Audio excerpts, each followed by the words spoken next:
उत्तर प्रदेश में भारतीय जनता पार्टी की मुश्किलें लगातार बढ़ती हुई नजर आ रही है। उत्तर प्रदेश में भाजपा को लोकसभा चुनाव में 33 सीटें ही मिल पाई।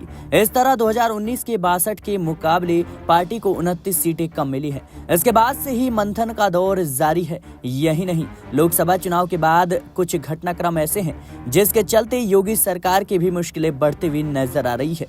यह बात हाईकमान तक पहुंच गई है। पिछले दिनों भाजपा के सहयोगी दलों अपना दल और निषाद पार्टी और ओम प्रकाश राजभर की सुभाषपा ने भी कुछ ऐसे बयान दिए थे जिससे योगी सरकार के लिए मुश्किलें खड़ी होती हुई नजर आ रही है। अनुप्रिया पटेल ने तो सीधे सीएम योगी को पत्र लिखा था और कहा था कि राज्य सरकार की नौकरियों में ओबीसी वर्ग के छात्रों का चयन नहीं हो पा रहा है। उनकी यह शिकायत भी थी कि इंटरव्यू में उन्हें पास नहीं किया जा रहा है। इसके अलावा उन्होंने 69,000 शिक्षकों की भर्ती के मामले में भी ओबीसी अभ्यर्थियों के साथ गड़बड़ी का आरोप लगा दिया था। अनुप्रिया ने अपने पिता स्वर्गीय सोनेलाल पटेल की जयंती पर योगी सरकार पर यह आरोप लगाया था। उनका ऐसा कहना भी चुभने वाला था क्योंकि अखिलेश यादव और राहुल गांधी ने भी चुनाव प्रचार में लगातार संविधान बदलने की बात कही थी। इसके अलावा आरक्षण छीनने का डर दिखाया था। अनुप्रिया पटेल का कहना था कि यह मामला पहले भी उठाया था लेकिन समाधान नहीं हुआ।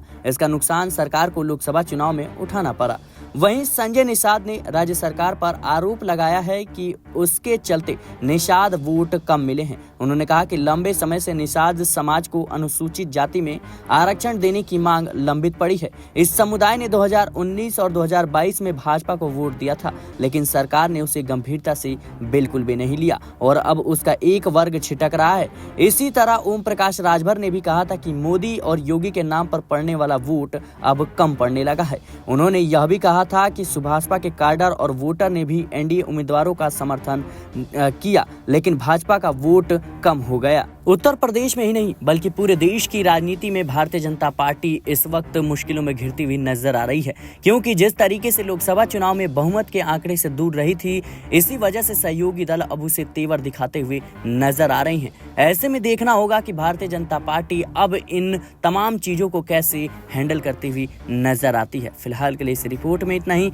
देश और दुनिया की तमाम खबरों के लिए बने रहे नेक्स्ट 9 पॉलिटिकल बाइट के साथ।